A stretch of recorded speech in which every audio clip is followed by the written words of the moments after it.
Welcome to your charisma coach. It's finally here. Welcome to my crib. The fridge is huge.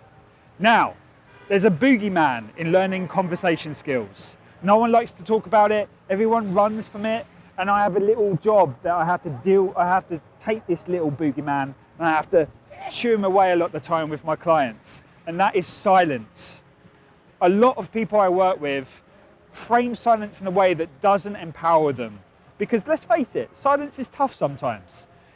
But ultimately what I'm here to tell you is silence is ultimately neutral. Because there's a lot of things in life that we can label, we can attach meaning to or stories to. Silence is one of those things. Because ultimately silence is just silence. Like, think about it for a second. There's many places in society that we accept silence, and there's other places that we don't, right? When you're in a conversation, it's very easy to go, oh my God, that's an awkward silence. But for instance, when it's Memorial Day and we are in a state of silence for 2 minutes to remember soldiers in World War II, we have a purpose for the silence. We understand that it's like, no, we're choosing to do that. And there's not everyone who's doing that is there going, oh my God, this is so awkward. There might be one person in the group, but ultimately everyone kind of accepts why they're doing it and the meaning behind it. There's all kinds of labels we can assign to silence. There's a funny silence, an awkward silence, but there's also like an empathetic silence or a needed silence. If you had to tell someone some really bad news, it's quite human to give them space to feel what you've just told them. But we don't call that an awkward silence. We actually accept that that's needed in the moment to let them process what we're saying. Now, there's two ways that people really make silence awkward and make it quite hard on themselves, quite frankly.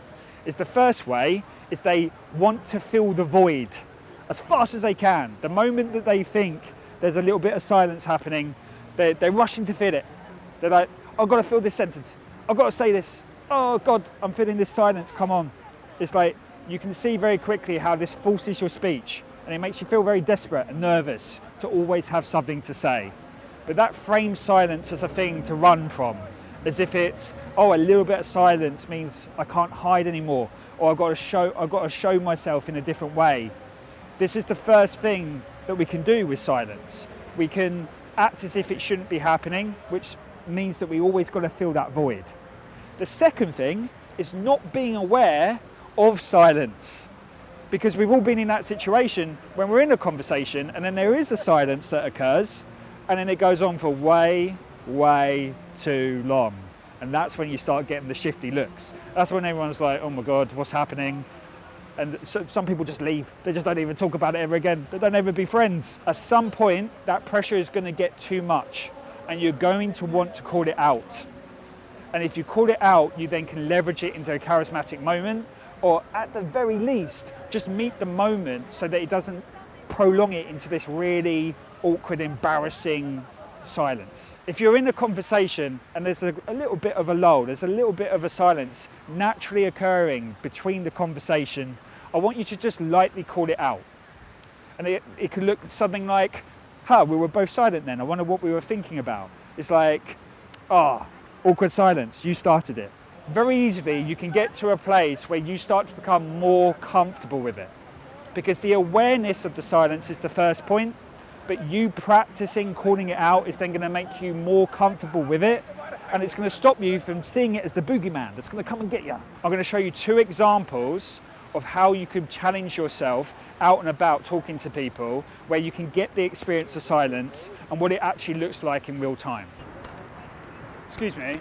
I can ask you a question. Yeah. I just want to, sorry, that was a bit awkward. Do you know where the Starbucks is? Like, if there's a Starbucks around here? Not reliably. I don't think there's one that way, but I think there is one down there, but I'm not absolutely certain. Okay, thank you so much. Cheers. Hi, can I ask you a question? Sure. You don't know what's the question? It's okay. You're right. You forgot the question.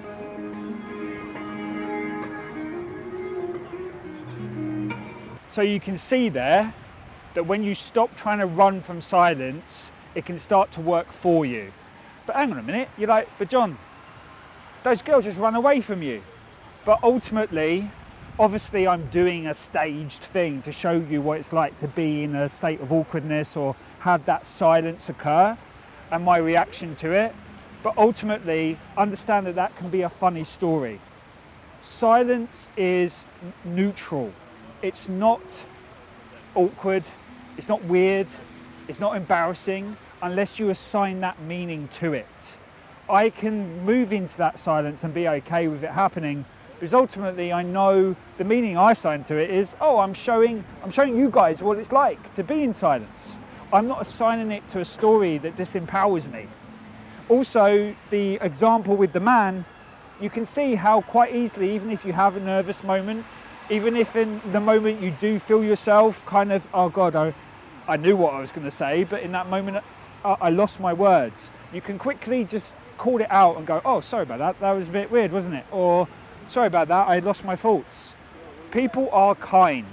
And remember that awkward silence really is only a thing if you continue to frame it that way.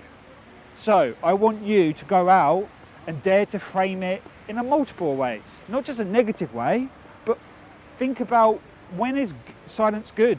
When in society or when are you out? When does silence actually serve you? Because it's a neutral thing that can bring a lot of power to your way of being. Because the moment you stop running from it, it's the moment that you can leverage it.